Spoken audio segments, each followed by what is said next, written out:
topik sebelumnya. Jadi ini terutama mengenai rolling itu gerak menggelinding ya, gerak menggelinding. Nanti torsi dibahas lagi sedikit, kemarin kita sudah ketemu ya. Dan kemudian ada momentum sudut. Ini juga nanti analogi dengan momentum linear yang sudah kita bahas kemarin ya. Pertama, definisi gerak menggelinding atau rolling ya. Ya, kita semua tahu lah gerak menggelinding itu seperti apa ya. Ini snapshot ya dari sebuah benda yang sedang bergerak menggelinding. Jadi ini bola atau roda gini saya kira ya, sedang bergerak menggelinding. Kemudian ini dikasih penanda gitu ya, yang satu di lokasi titik pusat masanya di sini tengah, penanda satu lagi ada di bagian pinggir. Jadi untuk yang pusat massa ini kalau kita lihat jejaknya gitu ya, ini kan jadi seolah-olah gerak translasi saja ya kalau kita sedang mengamati pusat massa. Sedangkan di bagian rimnya ini atau pinggirnya ini geraknya adalah rotasi tentu ya. Jadi kalau jejaknya diamati yang di bagian pinggir sini ya jadinya seperti itu ya. Nah untuk Vidas seperti biasa kita gunakan penyederhanaan biar gampang lah kasusnya ya. Simplifikasinya apa? Yaitu ini. Si objek yang kita bahas di Vidas ini dia menggelindingnya dengan halus ya, roll smoothly menggelindingnya. Jadi tidak ada slip, tidak ada bouncing ya. Bouncing itu apa? Mantul-mantul gitu ya, menggelinding sambil mantul-mantul gitu kan rumit ya, jauh lebih rumit ya. Kemudian without slipping ini tanpa slip ya. Jadi kalau Anda bayangkan kalau ada sebuah bola gitu ya, bola dikasih gaya didorong, dia kan sebenarnya bisa saja slip gitu ya, nggak menggelinding ya. Ini bola bola di sebuah permukaan, ini Anda kasih gaya, kan dia nggak harus menggelinding sebenarnya, dia bisa aja bergeser ke sana tapi pure translation, alias di bagian kontak poinnya dia slip ya, mengalami slip. Nah ini tidak kita bahas yang seperti di Vidas. Jadi tanpa slip dan tanpa bouncing. Jadi dia menggelinding dengan baik-baik aja gitu ya. Itu mudah pembahasannya nanti ya. Kemudian gerak menggelinding ini seperti bisa dilihat di sini ya. Dia jadinya bisa kita analisa sebagai gabungan dari dua mode gerak yang sebelumnya sudah kita bahas, yaitu mode gerak translasi atau linear ya, dan mode gerak rotasi.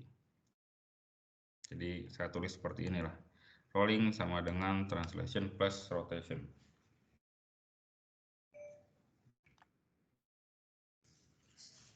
Nah sekarang kita ingin lihat bagaimana relasi antara translasi dari center of mass, pusat massa ya, dan gerak rotasi. Karena tadi kan kita bilangnya gerak menggelinding itu gabungan dari keduanya ya.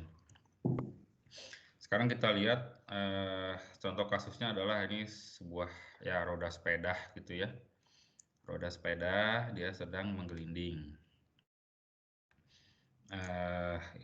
Ini perpindahan yang dia tempuh ya selama delta T gitu ya. Jadi kalau kita lihat selama delta T itu si pusat massanya di tengah sini, pusat massanya sudah berpindah sejauh S pusat massanya.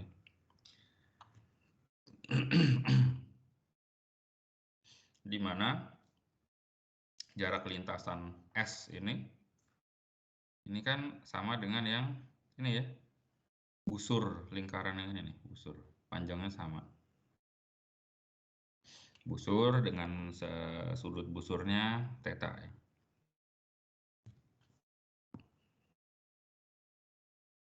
Dan kita punya relasi ini ya dari bab rotasi kemarin ya, bahwa S sama dengan theta kali R, di mana tetanya harus satuan radian.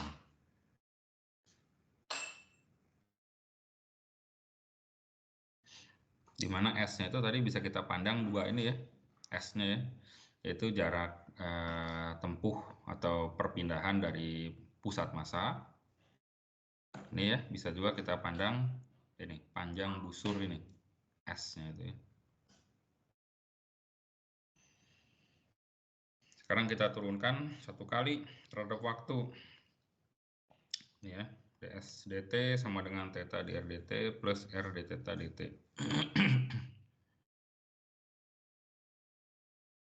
R-nya tentu saja konstan ya, jadi dr dt-nya 0. Jadi persamaannya kita punya ds dt adalah V ya. V-nya V yang mana? V-nya di kasus ini adalah V pusat massa jadinya. Jadi ini V pusat massa sama dengan, ini kan omega ya, d theta dt, omega kali R. Jadi untuk kasus yang gerak menggelinding halus ini tanpa slip, inilah relasinya.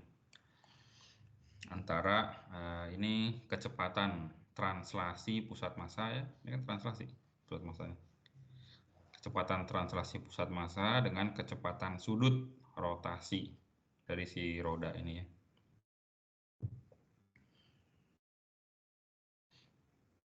Jadi mungkin Anda masih ingat minggu lalu ada persamaan yang mirip gini juga ya. V sama dengan omega R, tapi artifisisnya beda-beda dikit ya. Kalau yang ini kita ngomonginnya V-nya V pusat massa. Kalau kemarin kan ini pas membahas rotasi murni, V ini adalah V tangensial ya. V tangensial kan, V elemen massa yang ada di pinggir. Jadi ini beda-beda dikit, bentuknya sangat mirip ya. Tapi sekarang kita bicaranya pusat massa.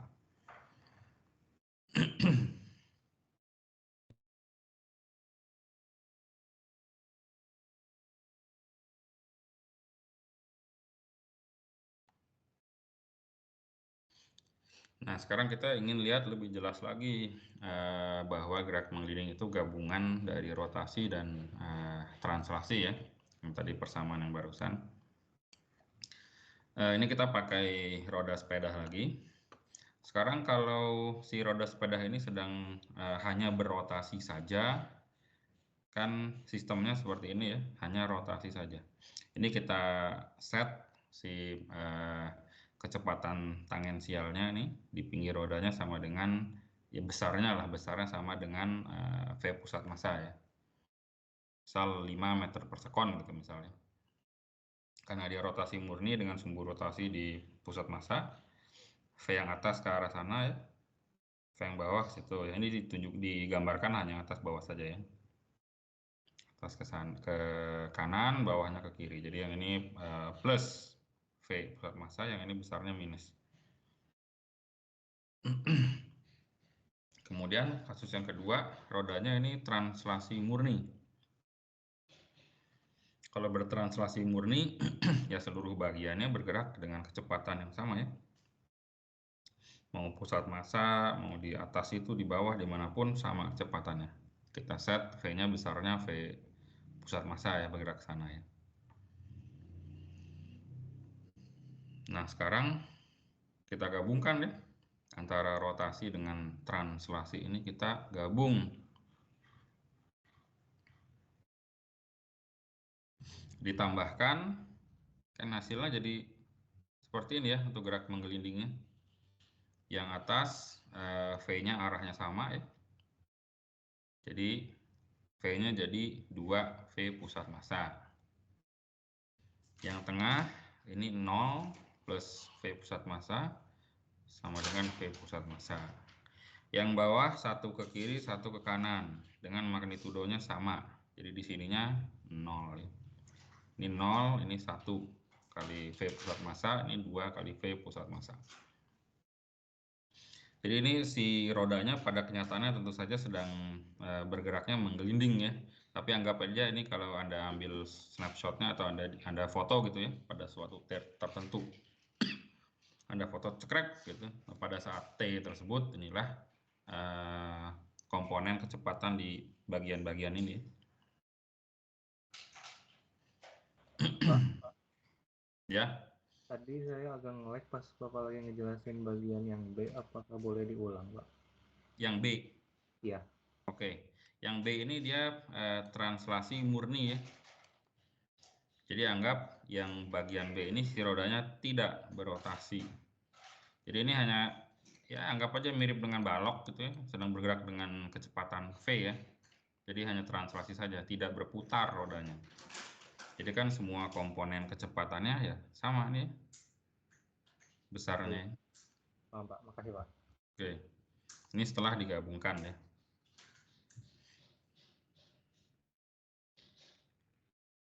Nah, kalau ada perhatikan, ini yang di bagian atas ini punya kecepatan yang paling besar ya, yang bagian atas ini. Jadi ketika dilakukan eksperimen, hasilnya ya begini memang ya. Sekarang Anda bandingkan hasil foto yang bagian atas dengan bagian bawah ya. Yang bagian atas tadi dia kecepatannya paling tinggi. Jadi yang bawah ketika difoto kita masih bisa lihat gitu ya jari-jarinya, sedang yang atas dia karena kecepatan lebih tinggi ini udah ngeblur aja ya. Fotonya ngeblur aja tidak terlihat. Karena analisa kita tadi ya menunjukkan bahwa kecepatan yang atas ini memang paling tinggi ya, dibanding yang bagian-bagian bawahnya.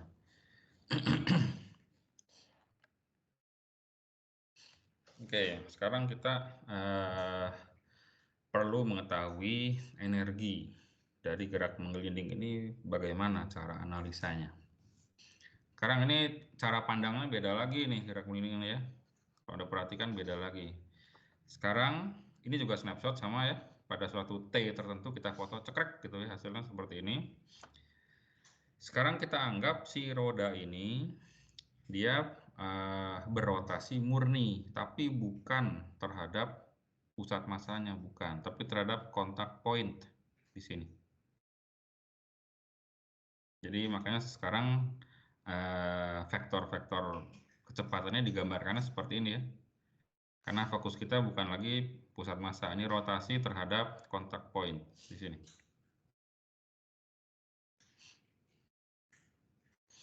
Energi kinetik rotasi kita sudah punya dari bab sebelumnya, yaitu setengah I omega kuadrat. Sekali lagi kalau kita menyebut tentang I, itu harus jelas ya, I terhadap sumbu yang mana. Jadi di sini IP, yang artinya dia I terhadap sumbu rotasi di P ya. Berapakah nilai IP? Kalau cara susahnya bisa menggunakan persamaan yang integral itu ya, cara repotnya. Tapi kita sudah punya tool yang memudahkan, yaitu ini kemarin ya, teorema sumbu sejajar. Kalau untuk roda biasa seperti ini kan kita sudah punya ya, I-nya momen inersianya kita sudah punya ya. Yang kemarin saya perlihatkan ada tabel 9 buah ya, untuk geometri standar kan. Ada untuk silinder gitu ya, untuk bola pencal, kulit bola, untuk roda, untuk plat tipis gitu ya, macam-macam yang kemarin ya. Jadi karena kita sudah punya I-nya inersia untuk geometri roda ini, ya jauh lebih baik kita gunakannya teorema sumbu sejajar daripada repot ngurusin integral ya. Kita gunakan IP sama dengan I di pusat massa plus MR kuadrat. M-nya adalah massa total si roda, R-nya ya jarak pisah antara sumbu baru titik P ya dengan sumbu pusat massanya. Ya R saja ya jadi si roda ini ya. Sekarang si IP-nya ini kita gunakan di situ ya. Jadilah persamaannya seperti ini kan ya. K sama dengan setengah kali I center of mass plus MR kuadrat kali omega kuadrat.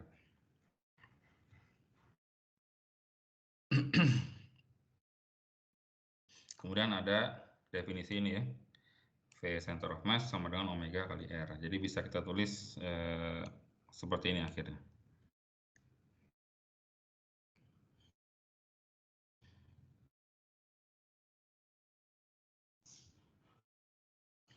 Yang diubah R situ ya. R-nya ini yang diubah.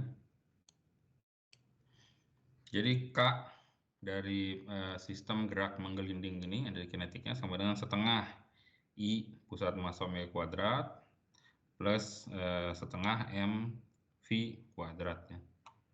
Subscript di sini sekali lagi artinya adalah ini momen inersia terhadap sumbu putar pusat massa ya. Dari sini kan langsung terlihat jelas ya, dari persamaan ini terdiri dari dua suku. Ini Anda sudah langsung mengenali ini, setengah mv kuadrat tidak lain adalah energi kinetik translasi ya, setengah mv kuadrat. Dan setengah I omega kuadrat adalah energi kinetik rotasi. Jadi pemodelan kita ya konsisten ya, bahwa gerak menggelinding itu gabungan dari rotasi plus translasi. Jadi kapanpun kita berurusan dengan gerak menggelinding, energinya terbagi dua seperti itu ya. Ada energi kinetik translasi dan energi kinetik rotasi.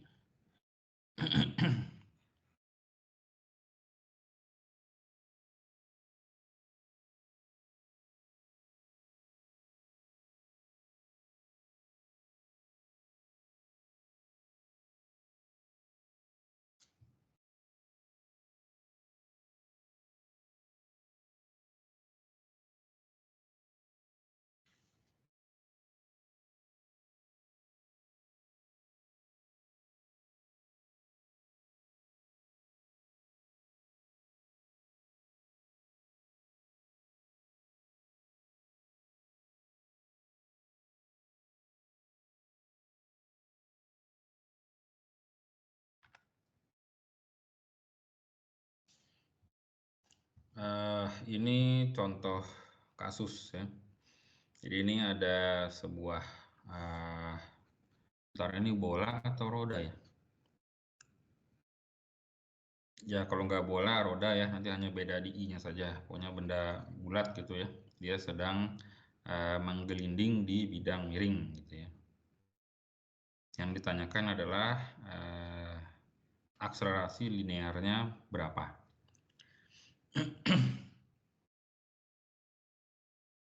Ini kan persoalan dinamika ya, hukum Newton 2. Hukum Newton 2 di sini ada dua mode gerak yang terlibat ya, satu translasi, satu rotasi. Jadi kita harus mengidentifikasi prosedurnya. Yang pertama nanti kita definisikan dulu sumbu koordinat yang pertama ya. Sumbu koordinat yang mau dipakai yang bagaimana, pertama itu dulu definisikan. Kemudian identifikasi semua gaya dan torsi yang terlibat. Karena ini translasi dan rotasi ya. Gaya dan torsi yang terlibatnya kita identifikasi semuanya yang mengenai. Setelah itu kita tuliskan persamaan hukum Newton 2 ya untuk translasi dan rotasi. Sekarang kalau kita lihat di sini pertama gaya dulu ya. Gaya-gaya mana saja yang terlibat. Tentu selalu ada gaya gravitasi ya. Gaya gravitasi arahnya ya vertikal ke bawah seperti ini. Ini karena bendanya nanti bergerak menggelindingnya miring seperti itu ya. Jadi kita perlu komponen yang sejajar bidang miring. Ini.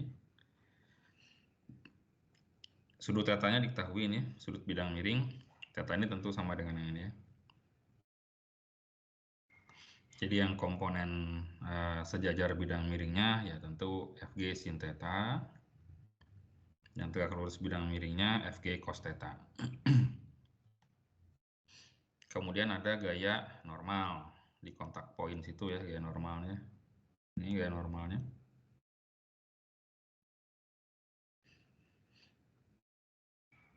Kemudian harus ada gaya gesek juga ya. Kenapa harus ada gaya gesek? Sekarang Anda bayangkan kalau si bidang miring ini sangat licin. Sangat licin ya.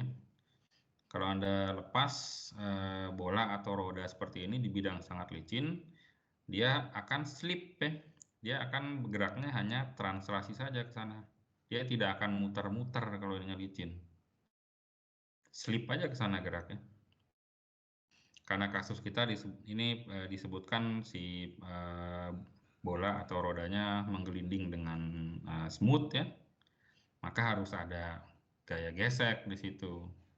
Tadi kalau tanpa gaya gesek, bola ini kan akan cenderung slip gitu ya, gerak ke arah sana tanpa gaya gesek. Kalau ada gaya gesek itu kan arahnya selalu berlawanan dengan kecenderungan gerak. Ini udah jelas kecenderungan geraknya ke arah sana. Jadi gaya geseknya tentu harus sebaliknya arahnya. Gaya geseknya ke arah situ ya. Jadi itu gaya-gaya yang terlibat, ada gaya gravitasi, gaya normal, gaya gesek. Gaya udah beres. Sekarang rotasinya, torsi. Torsinya ada yang mana saja? Torsi itu kan R cross F ya. Dengan definisi R adalah jarak dari sumbu putar ke titik di mana gayanya dikenakan ya, diaplikasikan. Sekarang untuk FG ya di situ ya. Jadi R-nya 0, R cross F-nya 0, tidak ada torsi yang disebabkan oleh FG. Untuk gaya normal, R cross F-nya sudutnya juga 0 itu antara R dan F ya.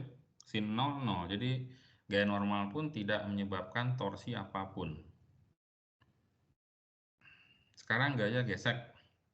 Nah, gaya gesek ini R cross F-nya nggak 0 ya. R-nya kan ini nih, jarak dari sumbu putar ke titik where the force is applied ya. Ini R. Ini R-nya, itu F-nya. R cross F-nya jelas tidak 0 ya. Theta-nya 90 derajat, sin theta-nya 1 ya. Jadi si ini yang menyebabkan torsi ya.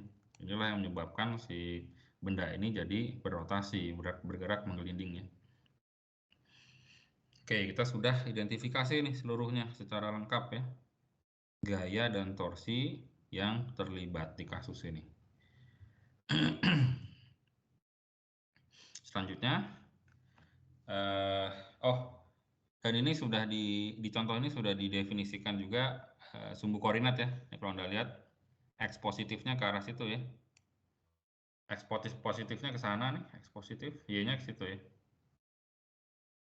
X, Y. Jadi si arah gerak menggelinding dari roda ini ke arah X negatif loh gitu ya di contoh ini. Oke, selanjutnya kita tuliskan persamaan hukum 2 Newton untuk translasi dan rotasi. Ya, ini detailnya tadi yang saya jelaskan ya, dituliskan dengan detailnya seperti ini.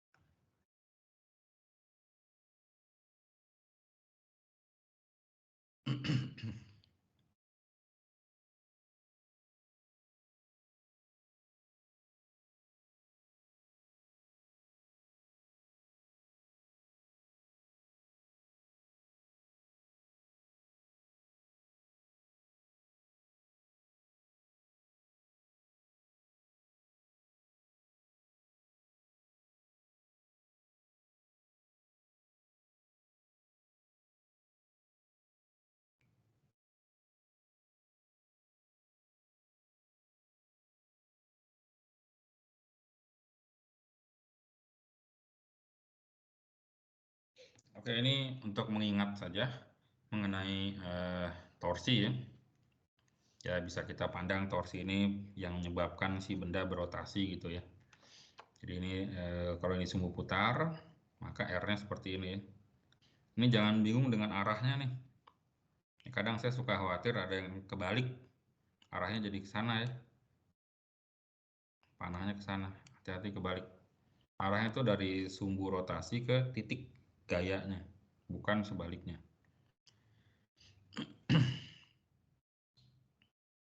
Kemudian itu arah gayanya ya. Ini juga jangan terbalik. Tulisnya juga jangan tidak ini bentuk yang paling dasarnya berupa cross product begini. R cross F, jangan F cross R.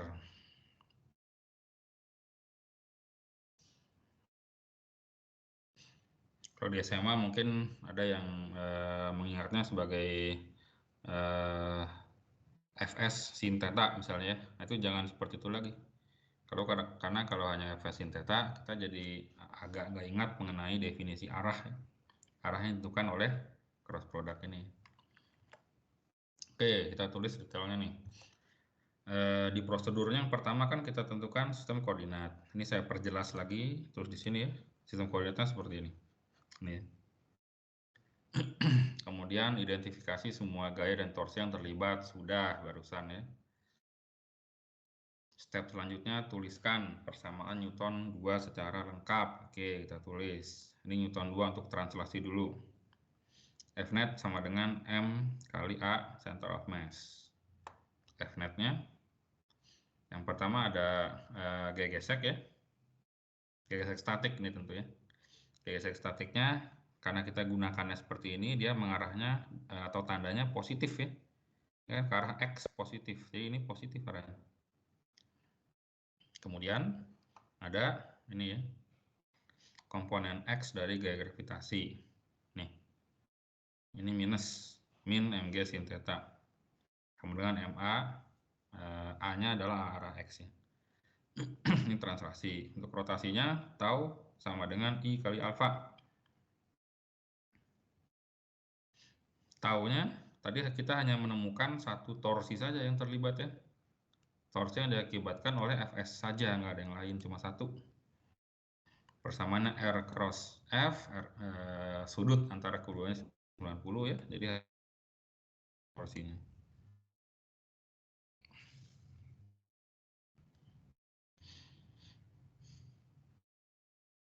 Momen inersianya terhadap center of mass ya, I pusat massa dikalikan alfa.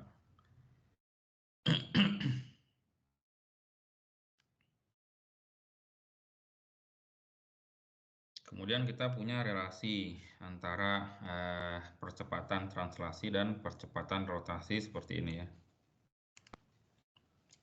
A translasi sama dengan alfa dikalikan R.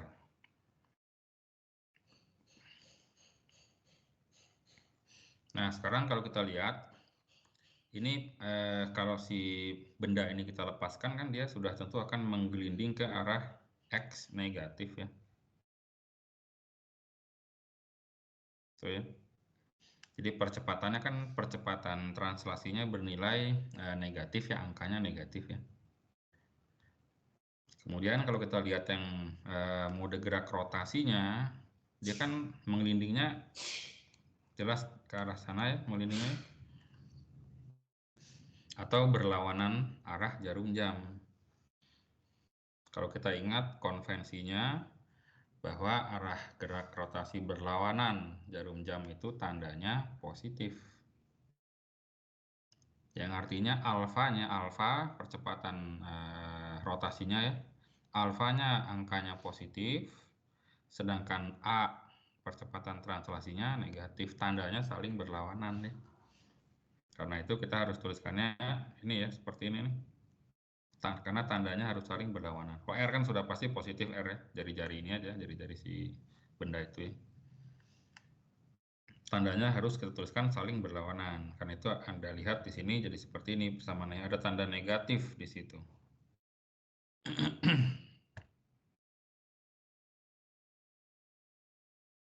A di sini kita ubah menggunakan ini ya. Alfa di sini kita ubah menggunakan ini. Jadi persamaan untuk Fs-nya seperti ini. Ada tanda negatif di situ. Fs-nya kemudian kita gunakan di persamaan yang ini ya.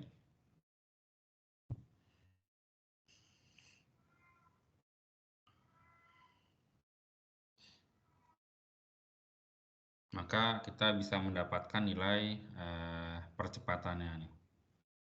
Percepatan translasinya ya, percepatan linearnya seperti ini. Yang tentu saja nilainya jadi negatif ya, karena kita milih sistem koordinatnya seperti ini. X-nya ke arah sana.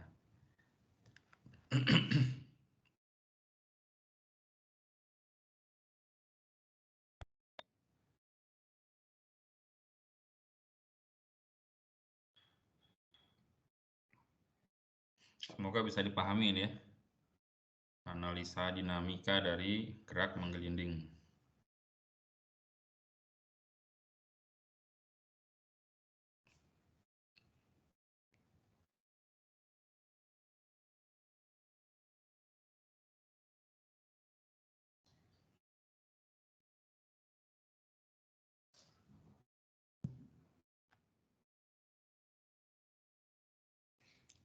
Nah, ini sekarang ini yang hijau nih.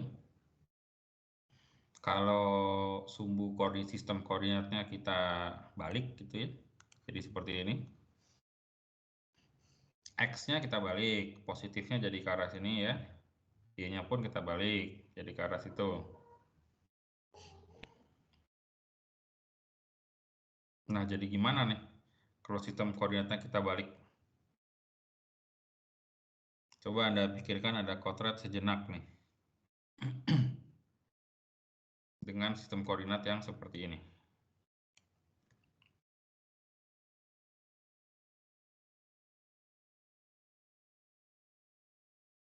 Anda pikirkan, ada kodrat sebentar nih.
Nanti dulu ya.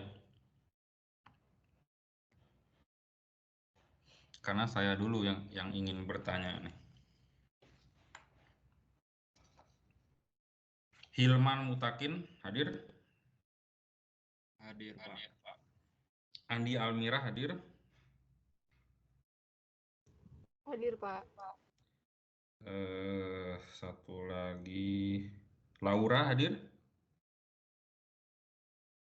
Hadir, Pak. Oke. Ini ada pertanyaan pendek ya. Is this okay? Kalau saya tanya Hilman, yes or no? Yes or no dulu aja. Maksud saya persamaan ini ya. Hilman, yes or no?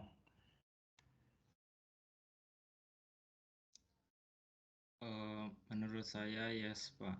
Yes. Satu lagi, Andi Almirah, yes or no? Saya juga yes, Pak. Yes. Laura?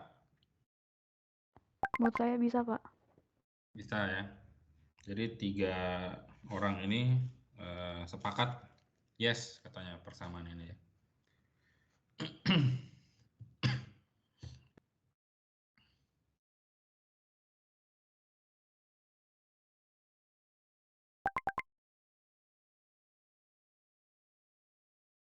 Atau jangan-jangan di kelas kita ada yang bilang no?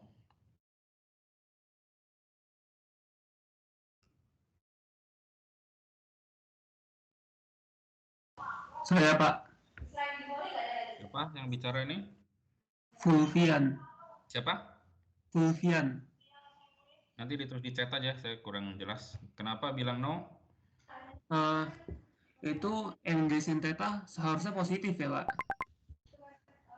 Kata dia MG sin theta harusnya positif katanya. Itu yang salah. Iya Pak. Oke, kata dia itu ya. Ada lagi yang bilang no untuk alasan lain?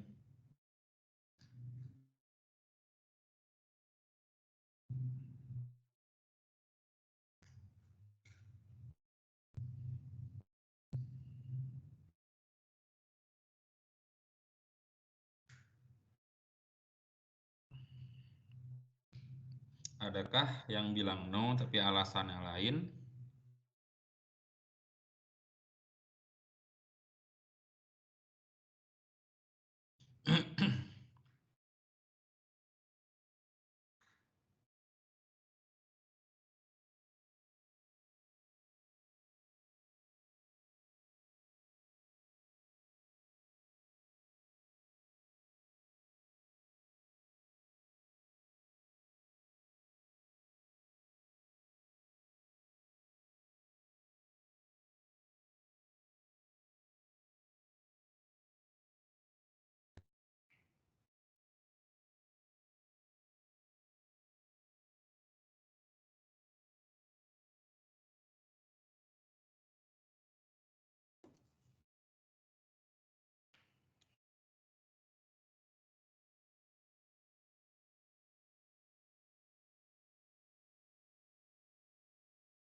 Dava hadir, saudara Dava.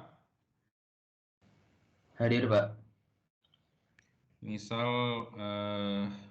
oh jangan sini dulu, atau ini tadi temennya udah bilang, ya misal saya tanya yang ini nih, ini yes or no?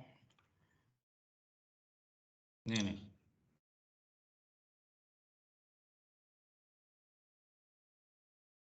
Yes or no? Atau pas? Yes, Pak. Kan arahnya dibalik nanti Oke, juga yes or no debat. aja dulu ya. Yes, Yes. kata dia ya. Kalau saya tanya satu lagi, misal saudara Ali Zainal hadir? Yes or no? Ini no. Nah, satu yes, satu no ya. Oke, saya tanya kenapa Anda jawab no yang ini?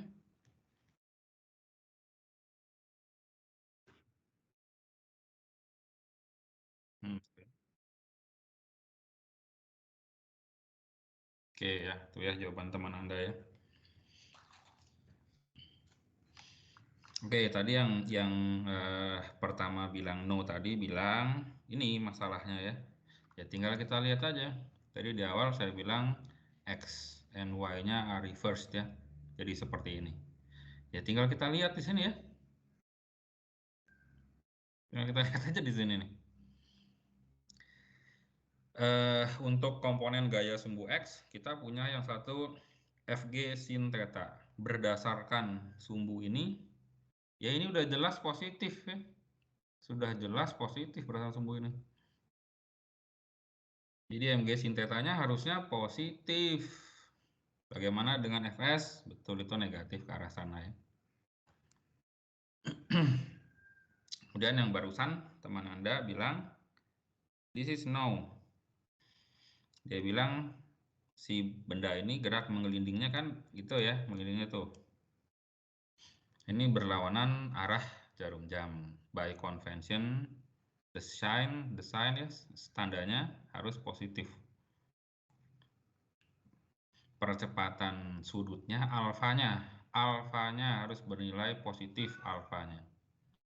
Bagaimana dengan percepatan translasinya? Translasi udah jelas ke situ ya melinding ya.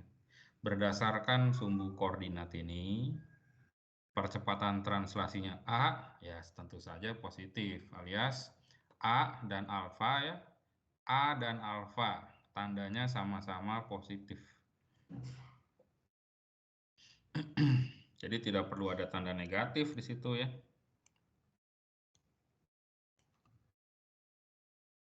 Karena alfa dan A sama-sama positif. Itu ya, jadi betul teman Anda yang bilang no tadi 2 orang ya. Ada problem di sini dan ada problem di situ. Ada 2 problem di sistem persamaan ini ya. Jadi jawabannya this is not okay.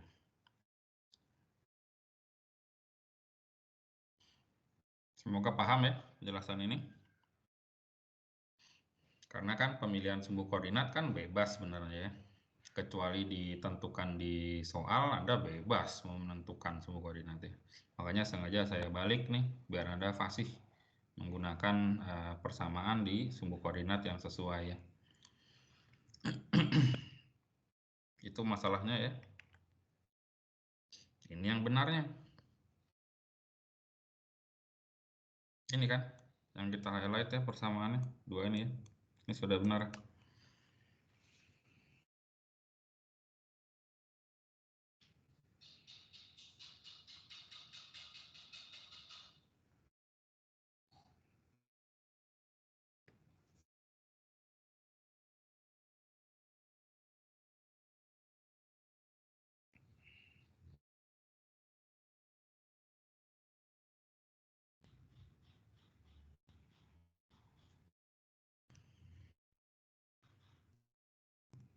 FG sin theta positif. Udah positif ya. Dan tanda alfa dan A sama tandanya ya, tidak saling berlawanan. Yaitu sama-sama positif ya. Sekarang kalau Anda perhatikan, tadi kita gunakan sumbu koordinatnya seperti ini ya, seperti ini. Kita dapat A-nya min sesuatu. Negatif ya, ini bentuknya. Ini Anda ingat-ingat nih bentuknya nih ya. Ingat-ingat. Sekarang setelah kita balik sistem koordinatnya, dapatnya ini. Tanda negatifnya hilang ya, ya tentu saja karena percepatannya sekarang konsisten dengan sistem koordinat ini harus positif ya. Jadi di sini positif nilainya. Kalau magnitudonya sama mau pakai koordinat manapun ya.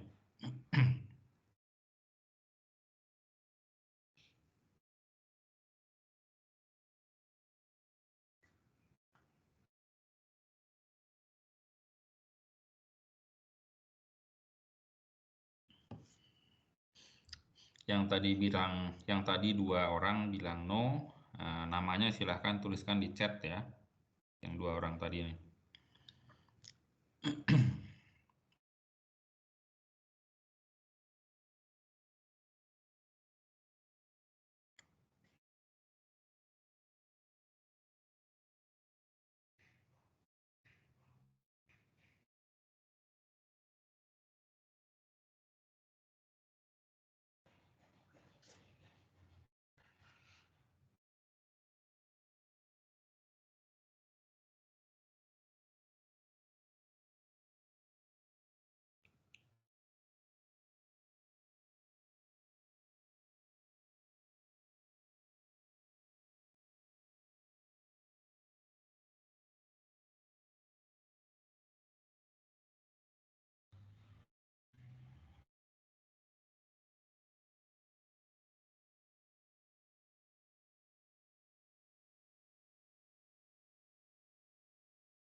Oke, lanjut.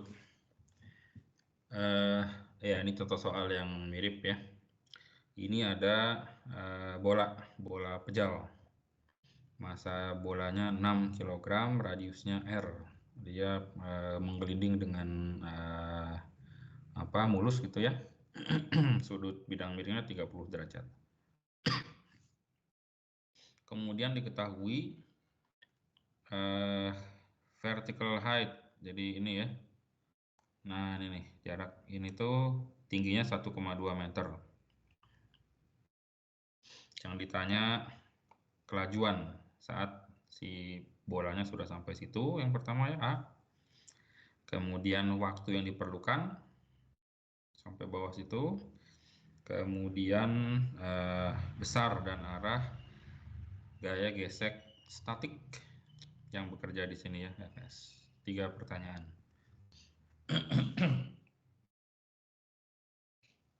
Gimana nih cara ngerjainnya kira-kira?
Pertanyaan A, ditanya kelajuan saat si bolanya sudah sampai bawah sini ya.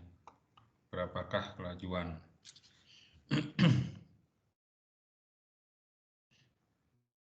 Di contoh sebelumnya kita sudah dapatkan percepatan ya. Untuk kasus yang sama nih ya. Kita sudah dapatkan percepatan. Kira-kira dari situ kita bisa hitung nggak tuh? Dengan informasi ini ya. Kita bisa hitung nggak kelajuan di bawah sini kira-kira? Coba pikirkan sebentar.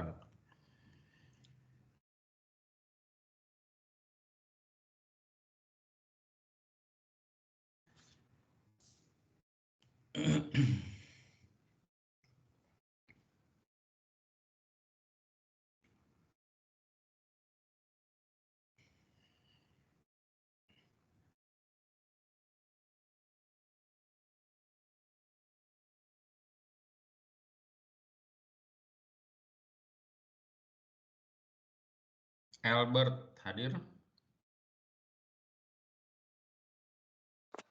Hadir, Pak. Kira-kira bisa nggak ya kita pakai hasil yang di slide sebelumnya untuk menyelesaikan soal yang A ini? Bisa nggak?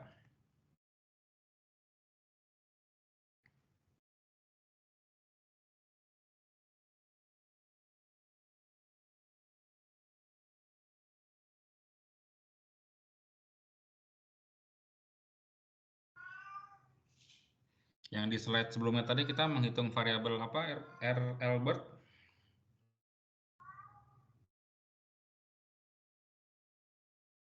Itu percepatan, Pak. Nah, kira-kira bisa nggak untuk ngeberesin yang A ini dengan informasi yang ada di sini? Kira-kira.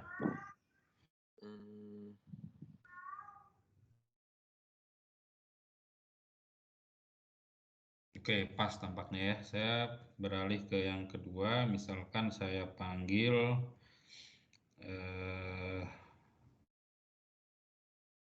Saudara Ahmad Mirzak. Hadir?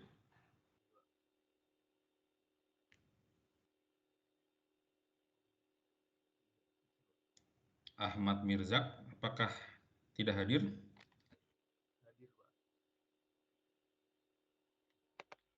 Halo?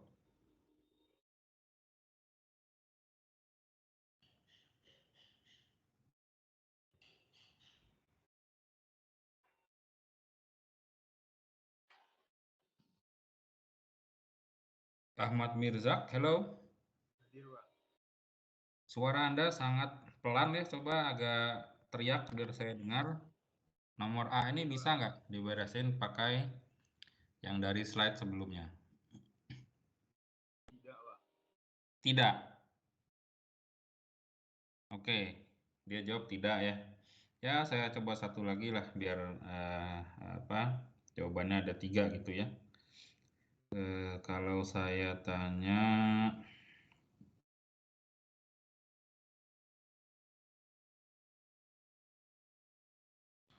Jabar Alam, Ya Pak, bisa nggak mungkin nomor A kira-kira? mungkin bisa Pak. Mungkin bisa ya. Oke, jadi yang satu tadi pas, yang 2 nggak bisa katanya, yang 3 mungkin bisa ya.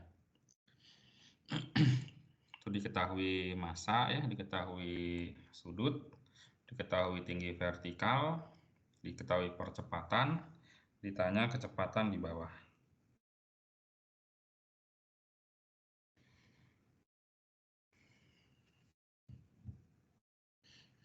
Jadi ya tampaknya bisa ya, pakai informasi sebelumnya ya, bisa tampaknya.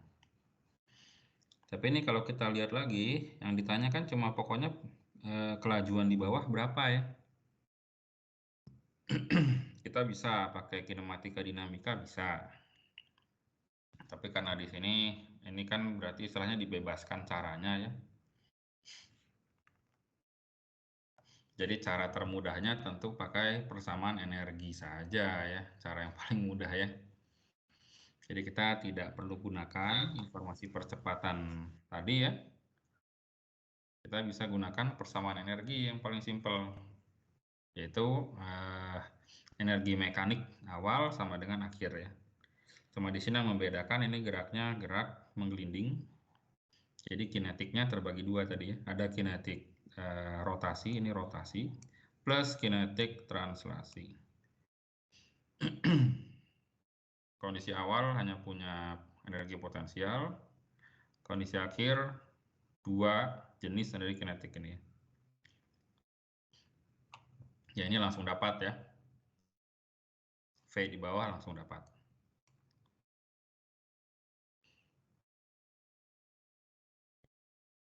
Yang nomor B ditanya waktu tempuhnya dari atas ini ke bawah. Wah, waktu tempuh nggak bisa pakai persamaan energi ya. Kita harus pakainya persamaan kinematika kalau waktu tempuh. Di sini saya tampilkan persamaan kinematika.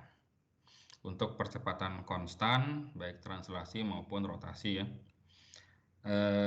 Ini untuk objek seperti ini, dari tabel kita sudah punya momen inersianya. Besarnya 2/5 mr kuadrat. Kemudian ini kan yang ingin kita ketahui T-nya ya. Dari set persamaan ini kita gunakannya yang ini ya.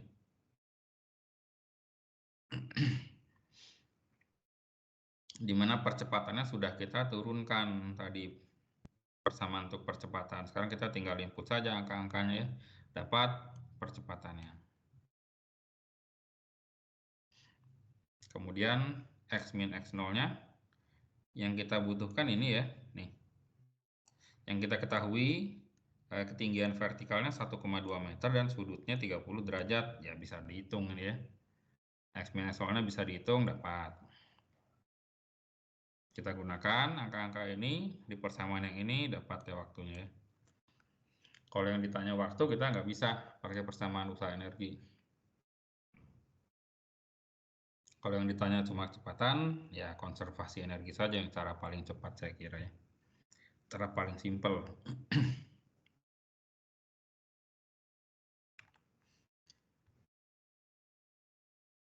Ini oke. Ini ya sekalian dihitung saja ya. Kan tadi kan poinnya kita sudah mendapatkan kelajuan menggunakan usaha energi ya. Ini sekalian aja kita hitung coba kalau kita gunakannya kinematika. Kita tahu percepatan, kita tahu perpindahan ya X min X0. Jadi kita gunakannya persamaan yang ini ya. Kita hitung hasilnya ini ya. Ini menggunakan kinematika dan yang tadi menggunakan usaha energi. Ya sama, tepat sama tentu ya. 4,1 meter per sekon.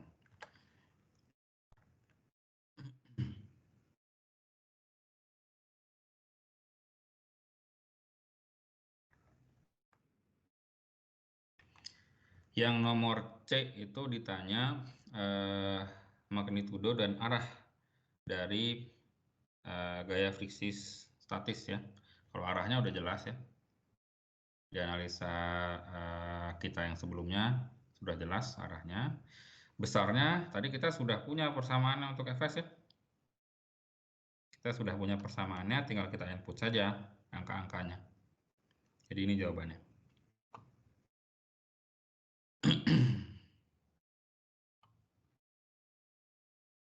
Ini kita gunakannya sistem koordinatnya yang awal tadi ya, yang gini kita gunakan. X-nya ke sana, sorry, Y-nya ke situ ya. Karena itu A-nya negatif ya, A-nya ke arah sana, gaya gesek statiknya positif kan ke arah situ ya.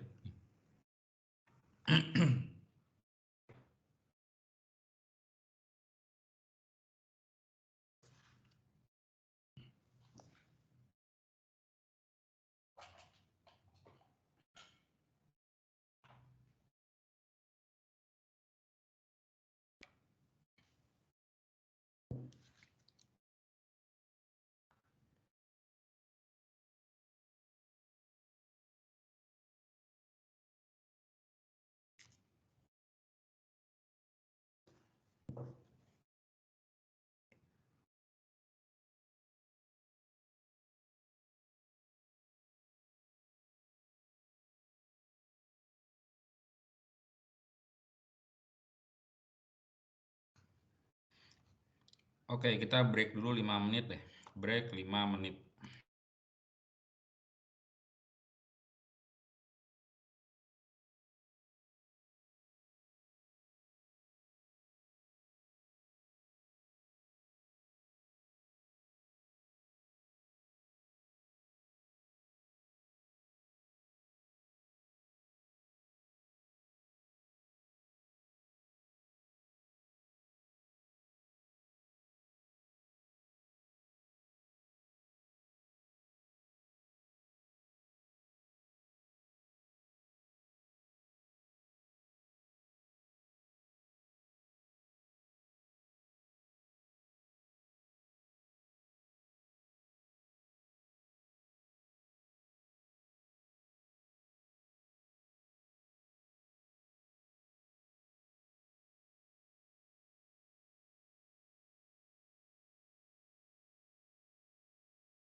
Oke, kita lanjut.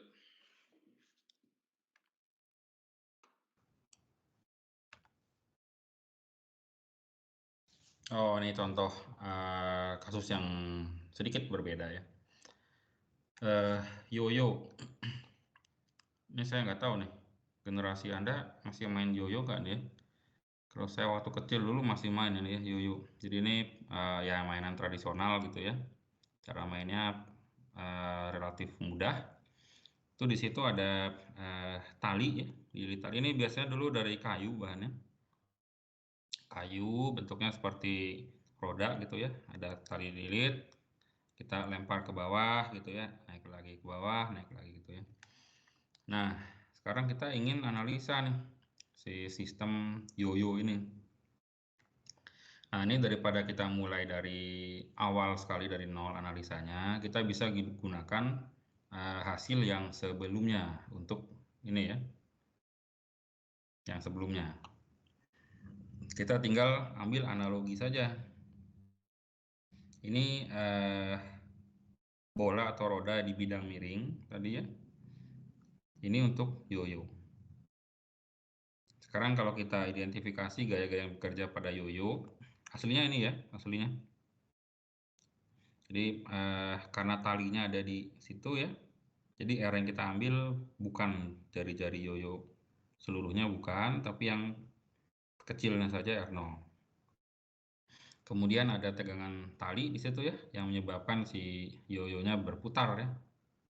Ada tegangan tali, dan tentu ada gaya gravitasi. Ini ya, gaya yang bekerja. Sekarang ini saya miringkan gitu ya, biar analoginya terlihat jelas. Yang pertama jari-jarinya udah langsung terlihat ya analoginya ya. Jadi si R ini tinggal diganti dengan R0.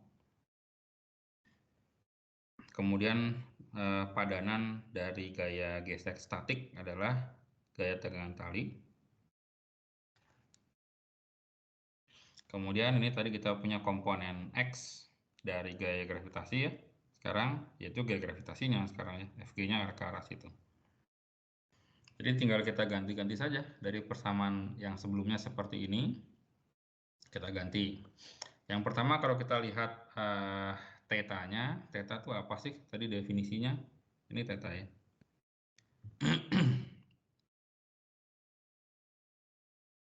Jadi ini ya ini di sini sudut bidang miringnya ya. Sekarang Anda bayangkan bidang miringnya kita tambah kemiringannya. Tambah, tambah, tambah, tambah sampai tegak lurus ya. Jadi seperti ini. Sampai tegak lurus. Alias sudut bidang miringnya 90 derajat ya. Jadi tetanya kita set 90 derajat. Sin 90 sama dengan 1 ya.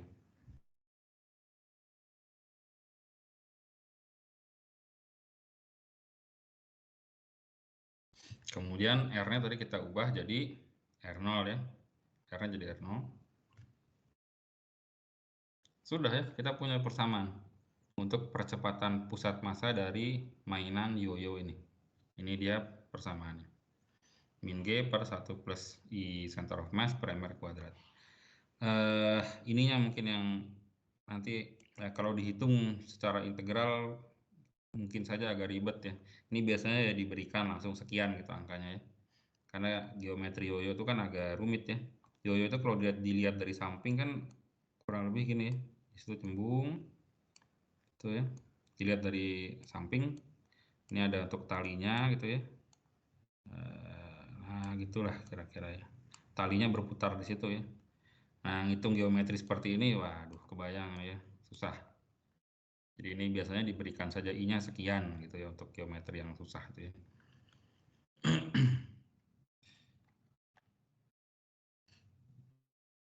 Oke, sekarang kita balik lagi sebentar ke torsi. Torque revisited tulisannya ya.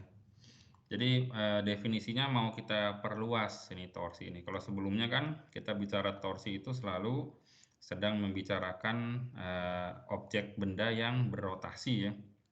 Ada benda berotasi karena dikasih gaya maka torsinya sekian gitu. Nah sekarang definisinya kita perluas, tidak selalu melibatkan benda yang berotasi, nggak selalu. Sekarang perhatikan gambar yang A ini dulu. Jadi ini ada sebuah partikel nih. Sebuah partikel ada di titik A ya. Sedang kemudian dikenakan gaya terhadap partikel tersebut ya. Gayanya arahnya ini. Ini 2 dimensi aja kita ya. Semua kejadian ini di bidang X, Y. Jadi gayanya pun ada di bidang X, Y. Nah ini kalaupun si partikel A ini tidak sedang bergerak rotasi, ini kita tetap bisa mendefinisikan torsi ya, torsi dari sistem ini. Persamaannya masih sama, R cross F. Ada R, ada F ya. Jadi torsinya pada saat itu sekian, bisa kita definisikan. Besarnya adalah RF sin theta ya, dengan definisi theta sudut antara R dan F, ini dia theta. Atau kalau kita lihat lagi secara geometri, sin theta itu fungsinya bagaimana, kita bisa tuliskan pertama seperti ini, F sin theta. F sin theta ya. Kalau tetanya ini ya, maka F sin theta adalah ini ya, disimbolkan dengan F tegak lurus gitu ya. F yang tegak lurus dengan R. Nih, garis ini adalah F sin theta. Atau kalau sinnya kita pindah ke tengah ya, jadi R sin theta kali F. R sin theta kali F. Yang manakah R sin theta? Sekarang kita lihat gambar yang ini. Ini R. Tetanya aslinya itu ya. Tapi kan tentu dia akan sama dengan ini tetanya. Nih. Theta ini sama dengan theta itu ya. Inilah yang digambarkan di sini. R itu theta. R sin theta ini. R yang tegak lurus dengan si F. Ini simbolkan R tegak lurus. Jadi kita mau definisikan R F sin theta ataupun F R sin theta yang ini ya sama saja sebenarnya. Ini cara memandang saja ya, 2 cara memandang yang berbeda. Tapi poin pentingnya adalah ini tidak lagi harus melibatkan gerak rotasi. Pokoknya ada benda bergerak, ada gaya yang dikenakan pada suatu benda ya, gaya F. Kemudian kita definisikan ya ini semacam sumbu rotasi gitu ya. Origin, titik pusat dari sistem koordinat. Maka kita punya variabel R, jarak, dan gaya. Dari situ kita bisa langsung definisikan torsi sistem ini ya pada saat itu. Torsinya adalah R cross F gitu ya, umum sekarang.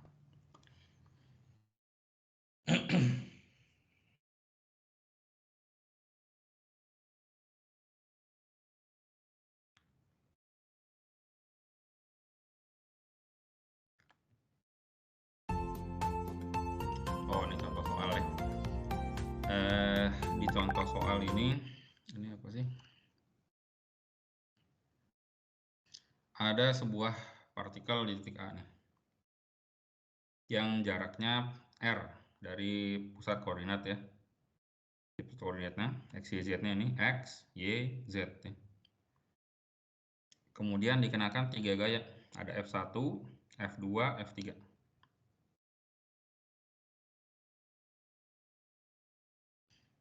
Nah, ini kan bisa kita definisikan torsinya R cross F ya.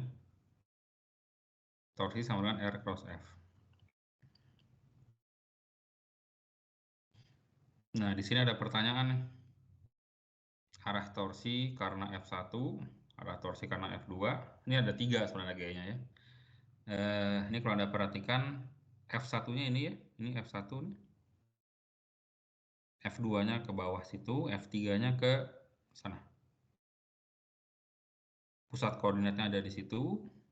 Partikel A, jaraknya dari pusat adalah R ini, R top ya, dengan sudut theta. Sudutnya, oh diketahui ini sudutnya 30 derajat ya, sudutnya diketahui.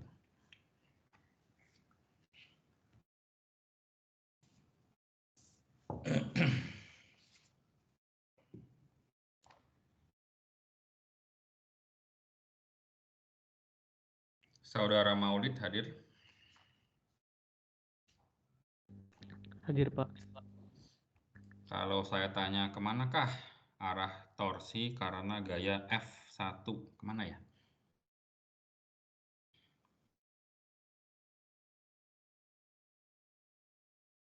Ke arah sumbu Z, Pak. Ke arah sumbu Z, kata dia ini ke arah sumbu Z ya. Oke.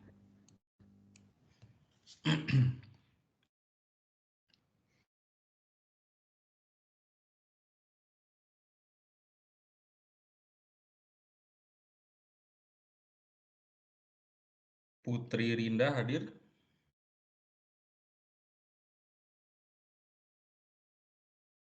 Iya Pak, hadir Pak. Pertanyaan berikutnya, kemanakah arah torsi karena F2? Kemana? Ke arah sumbu Y. Kata dia ke arah sumbu Y. Malah kecoret.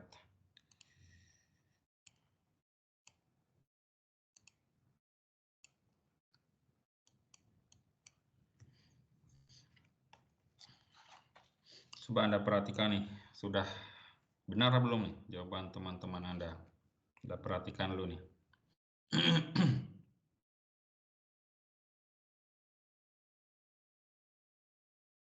Anda fokus ke gambar yang ini nih.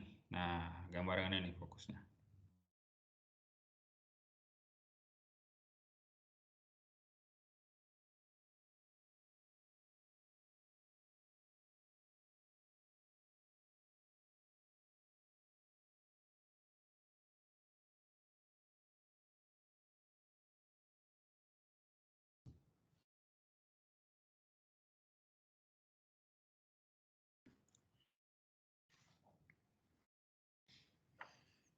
Atau siapa tahu ada yang punya jawaban beda, coba saya tanya yang lain lagi. Misal saya panggil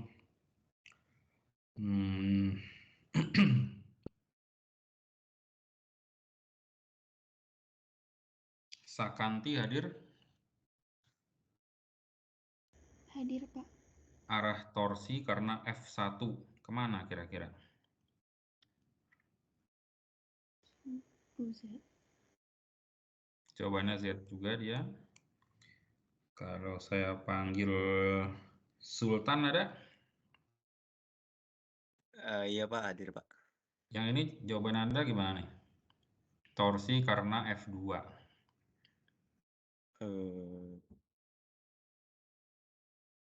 Ke arah sumbu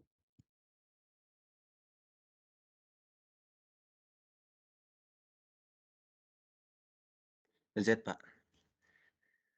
Ini saudara Sultan menjawab Z ya. Ya itulah Z pokoknya, sorry kecoret.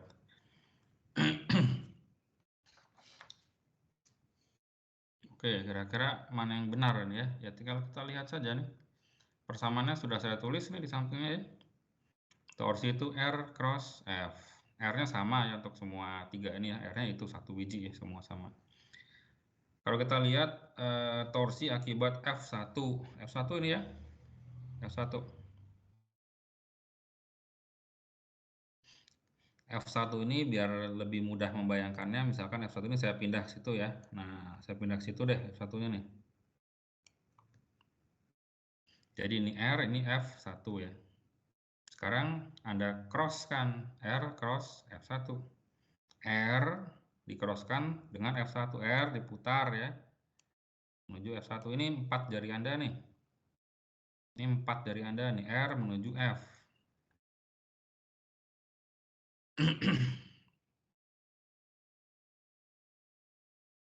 Arah jempol Anda kemana tuh?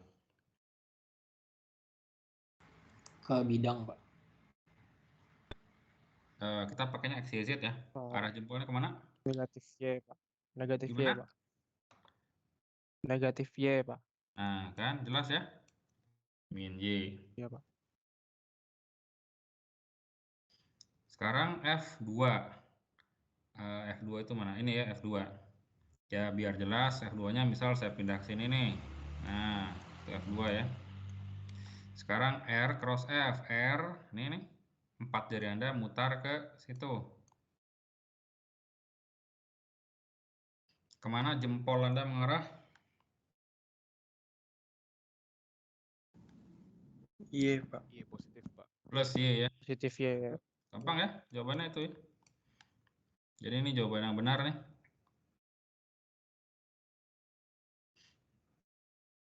Tau 1 ke arah min Y, tau 2 ke arah plus Y. Yang oleh F3-nya belum saya tulis ya, karena agak beda dengan F1 F2 ya. F3-nya ada di situ tuh. Mungkin agak sedikit lebih susah membayangkannya daripada F1 dan F2.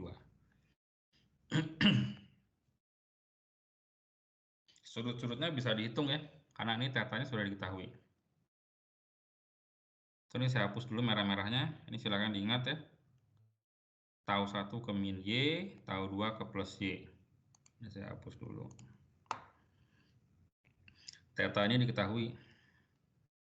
Maka sudut antara R dan F1 juga bisa diketahui ya. R dan F1. F1-nya di sini nih. Kalau ini 30, kan sudutnya tinggal 180 kurangi 30 ya. Antara R dan F1. Antara R dan F2 pun ya bisa dihitung ini. Kalau itu 30, maka sudutnya tinggal 30 tambah 90 ya. Tahu. Nah, sekarang kalau Anda bayangkan F3 nih, gimana nih F3 nih? F3-nya ke arah sana. Kemana tuh kira-kira arah F3?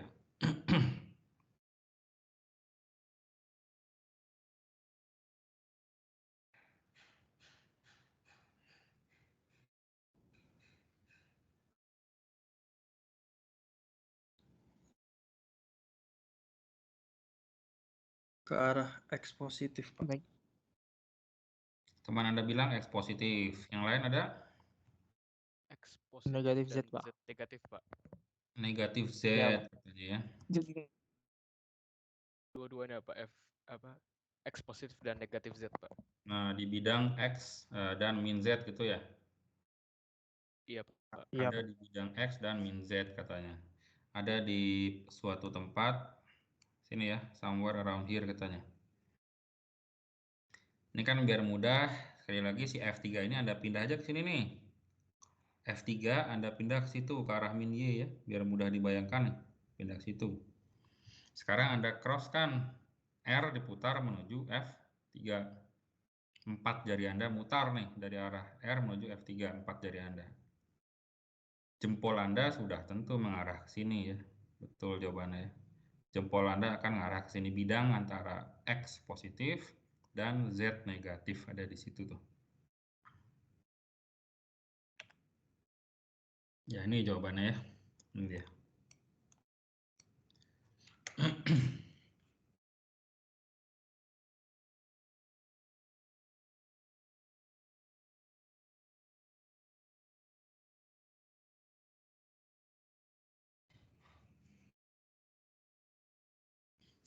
Yang bawahnya diperjelas lagi ya, arah tau 3.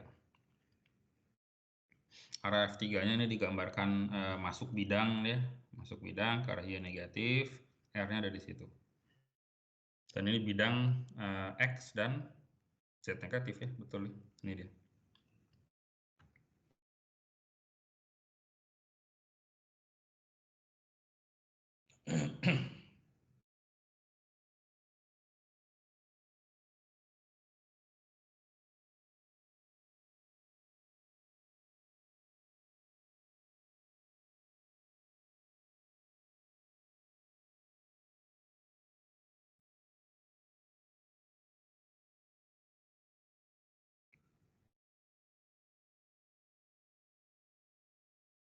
Jadi kalau nanti ada soal-soal yang ditanya arah dari cross product, itu biasanya masuk kategori mudah ya, soal bonus. Jadi jangan sampai salah, sayang sekali. Karena banyak kita yang melibatkan cross-crossan ya. Kalau ditanya arah, ya usahakan benar ya, karena itu soal kategori mudah. Karena ada mudah, sedang, sulitnya. Pak, tadi kalau yang F3 tadi, Pak, jadi arahnya ditulisnya X, minus Z ya, Pak? Bisa kita sebut ada di bidang plus X min Z gitu ya, bisa kita sebut itu ya. Oh ya, Pak. Siap. Makasih, Pak. Ya nanti tergantung opsi jawaban memang ya, disebutnya apa ya. Bisa juga kalau lihat gambar ini, tau 3 membentuk sudut 30 terhadap sumbu Z negatif, misalnya bisa juga ya. Yang penting Anda paham intinya aja ya mengenai cross product.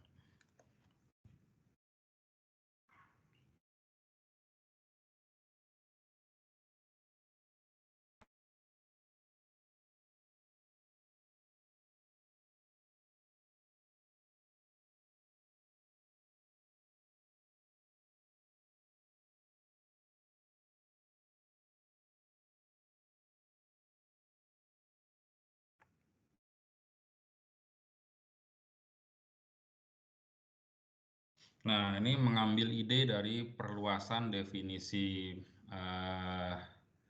apa tadi? Torsi ya. Perluasan definisi torsi di mana torsi itu ternyata tidak harus berkaitan dengan gerak rotasi gitu ya. Sekarang kita bisa definisikan momentum sudut. Jadi momentum sudut pun tidak harus berkaitan dengan gerak rotasi ya. Ini didefinisikan seperti ini, simbolnya L ya, momentum sudut. L sama dengan R cross P, lagi-lagi cross product ya, semuanya cross product. L sama dengan R cross P, di mana P-nya adalah R cross, P-nya M kali V ya, P-nya M kali V. Jadi kita bisa tuliskannya seperti ini. Jadi ini kasusnya ada suatu partikel sedang bergerak. Partikel bermassa M bergerak dengan kecepatan V. Geraknya nggak harus rotasi, geraknya nggak harus ya. Tapi kalau kita ambil suatu titik acuan, ini titik pusat koordinat O, kita selalu bisa definisikan momentum sudutnya dari partikel bergerak ini ya terhadap titik O ini. Yaitu ini dia persamaannya. Jadi partikelnya bisa aja geraknya lurus gitu aja ya, lurus set gitu ya. Tapi dia punya momentum sudut terhadap titik ini. Ya ini dua cara pandang yang mirip dengan torsi ya. Kita bisa lihat kan crossnya ada sin theta ya. RP itu kan besarnya RP sin theta. Jadi kita bisa lihat bahwa si sin theta-nya bekerjanya pertama dengan cara seperti ini ya. Yaitu P sin theta itu kan P yang tegak lurus R ya. Atau satu lagi R sin theta kita gunakannya. R sin theta itu adalah R yang tegak lurus P gitu ya. Sama saja keduanya ya.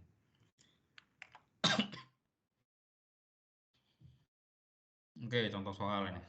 Contoh soalnya nih katanya ada dua partikel sedang bergerak. Partikel 1 vektor momentumnya ini dia. Partikel 2 vektor momentumnya merah ini. Diminta mencari momentum sudut dari sistem ini terhadap titik O.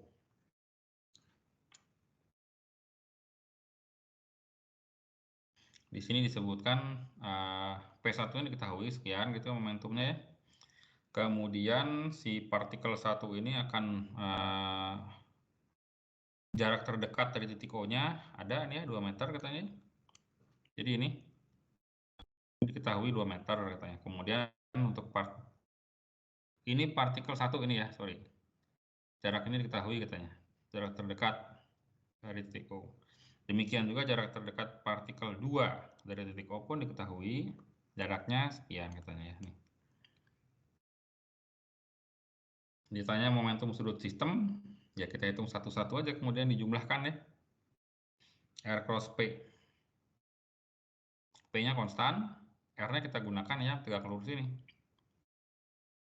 Pada saat tegak lurus, R cross P-nya RP sin theta, theta-nya 90 nih ya. Ini 90 itu 90, sin-nya 1. Jadi hanya perkalian antara R dan P. Kita bisa hitung momentum sudut partikel 1 dan momentum sudut partikel 2 ya.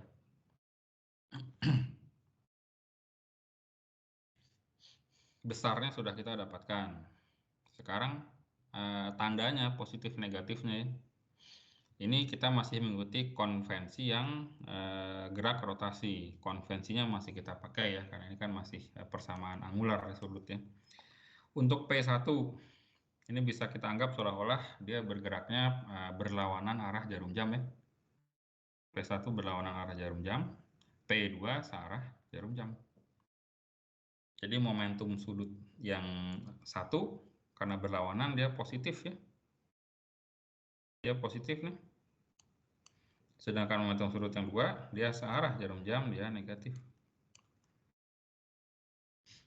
Tinggal dijumlahkan. Inilah momentum sudut sistem.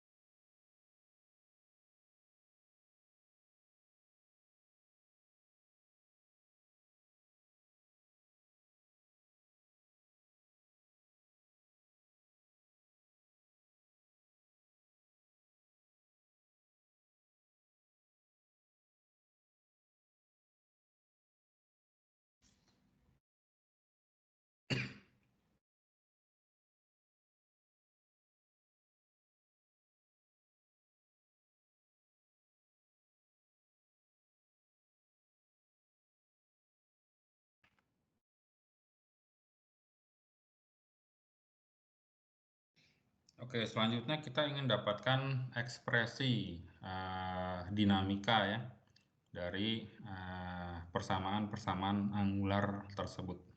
Jadi kita ingin konstruksi hukum 2 Newton dalam bentuk persamaan angular ya.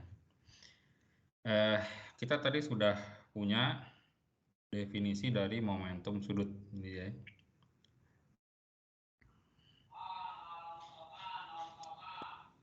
Sekarang ini kita turunkan satu kali terhadap waktu.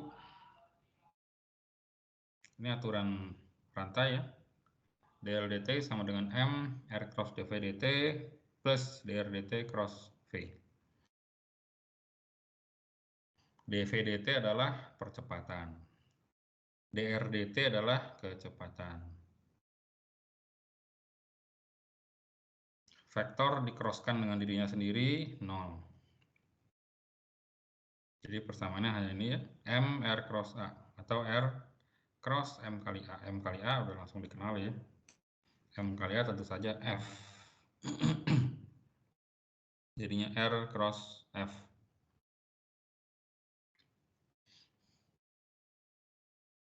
R cross F juga kita langsung mengenal ya. Ini persamaan torsi ini R cross F. Torsi total sistem. Oh, kalau ini satu partikel tapi gayanya bisa banyak yang bekerja ya. Ini masih satu partikel.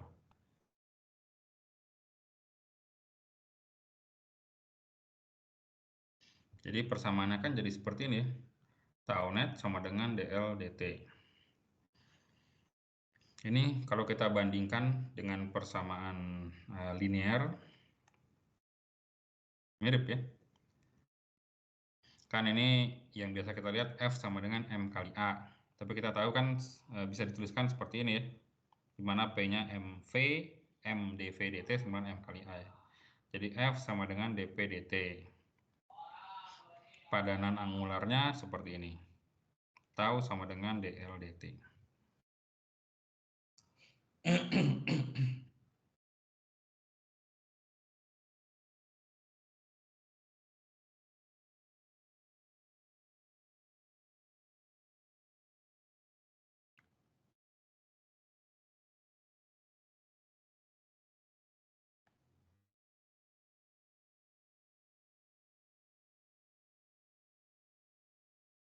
Tuh, sampai sini ada pertanyaan dulu.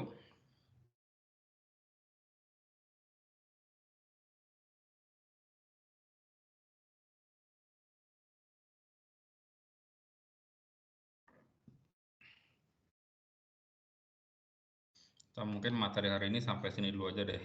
Kita lanjut lagi besok ya. Jangan lupa Anda punya PR ya yang harus dikumpulkan hari ini. Linknya sudah saya share di Teams ya.